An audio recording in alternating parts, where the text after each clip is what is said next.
Bendiciones, muy buenos días a todos ustedes. En esta mañana te traigo un resumen de las noticias de lo que está aconteciendo en el mundo, pero empezando por Guatemala. En Guatemala, justicia, corrección y violencia en aumento. Hechos recientes, en el Congreso avanza la aprobación de la ley integral contra el lavado de dinero y con múltiples reformas y enmiendas para combatir delitos financieros. La Iglesia Católica pidió al nuevo fiscal general actuar con independencia y sabiduría ante el riesgo de la manipulación de políticas en la justicia. Continúan hechos de violencia, ataques armados, secuestros fingidos y procesos judiciales por crímenes graves. Cuando vemos lo que está pasando en Guatemala, siempre poniendo la lupa de la palabra del Señor, en Proverbios capítulo 21, verso 3 dice: el hacer justicia y juicio es a Jehová más agradable que los sacrificios. Dios llama a las naciones a establecer justicia verdadera, no solo leyes en papel. Y Guatemala vive un momento donde la luz debe vencer a las tinieblas institucionales, hablando en el punto de lo que está aconteciendo en Guatemala. Y en México, crisis de seguridad, políticas tensas y señales ambientales. En hechos recientes, la sombra de la CIA y tensiones con el crimen organizado profundizan la crisis de seguridad nacional. Y también continúan las investigaciones por feminicidios, violencias extremas, como el caso de Carolina Flores. Y en la Ciudad de México duplica su presupuesto contra inundaciones ante el riesgo climático durante el Mundial. En Hawái recibe un premio internacional por el proyecto tecnológico para proteger Juárez en Yucatán. Y cuando aplicamos la lupa, cuando aplicamos la palabra del Señor a lo que está aconteciendo en México, en Isaías capítulo 1, verso 17, dice: aprender a hacer el bien, buscar el juicio, restituir al agraviado, hacer justicia al huérfano, amparar a la viuda. La violencia y la injusticia en México claman por respuesta moral y espiritual. Dios llama a proteger a los vulnerables y a encontrar el mal con verdad. Y en Estados Unidos hay tensiones geopolíticas y señales económicos. Los hechos recientes nos dicen que el presidente Donald Trump se encuentra en una cumbre de alto nivel en Beijing con Xi Jinping en medio de tensiones por Taiwán e Irán. Expertos acá en Estados Unidos advierten que Estados Unidos podría enfrentar una recesión en este año 2026 debido a un mercado inmobiliario congelado y gasto debilitado. ¿Qué quiere decir?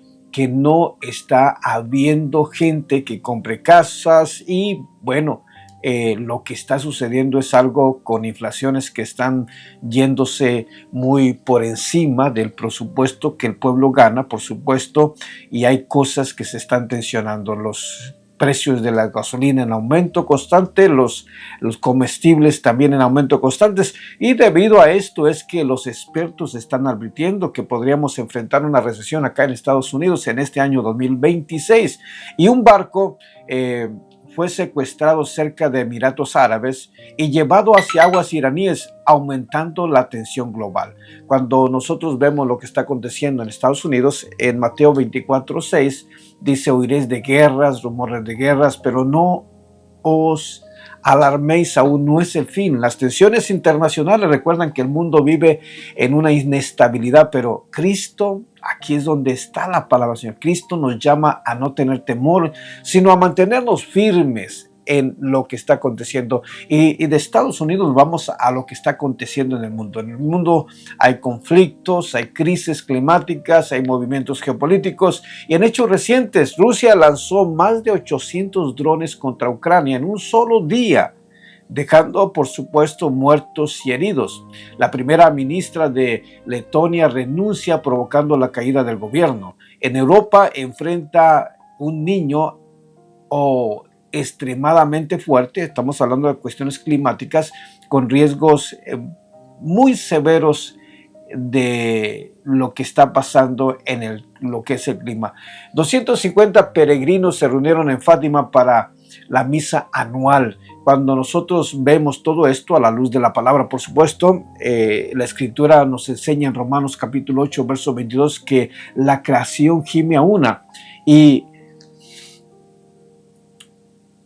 estas dolorosas cosas que están pasando no es otra cosa sino lo que dice la Biblia, que son dolores de parto hasta ahora. Así es que las crisis climáticas, los conflictos reflejan un mundo quebrado que anhela la redención de su Salvador. En noticias locales aquí en Dallas, Texas, por supuesto, la seguridad, justicia y comunidad en lo que está aconteciendo. Dallas arresta a más de 160 criminales violentos en una operación conjunta. Investigadores hallan nuevas evidencias en el caso del niño desaparecido Noel Rodríguez Álvarez. La ciudad enfrenta un aumento de coyotes, incendios sospechosos y problemas de vivienda. Cuando vemos todo esto, una vez más, a la luz de la palabra, el Salmo 127, verso 1 dice: si Jehová no guardare la ciudad, en vano vela la guardia. Aunque las autoridades trabajen por la seguridad, la verdadera protección, yo quiero que se guarde esto en su corazón, la verdadera protección viene de Dios. Y Dallas necesita oración, necesita unidad y necesita sobre todo la justicia divina. Y haciendo una reflexión de todo lo que está aconteciendo en esta mañana, en todas estas naciones vemos que el mundo convulsionado está, pero también vemos la oportunidad para que la iglesia sea esa portadora, sea esa luz, sea ese consuelo, sea esa voz que proclame las verdades eternas. Y Dios sigue obrando en medio de la historia. Dios sigue cambiando vidas. Dios sigue trayendo esperanza en el mundo. Y usted que ha creído en Cristo es un portador de buenas nuevas. Muchas bendiciones. Este es el resumen de noticias de cómo amanecimos en el mundo hoy. Y este es su servidor y amigo Marcos Ortiz Flores. Muchas bendiciones.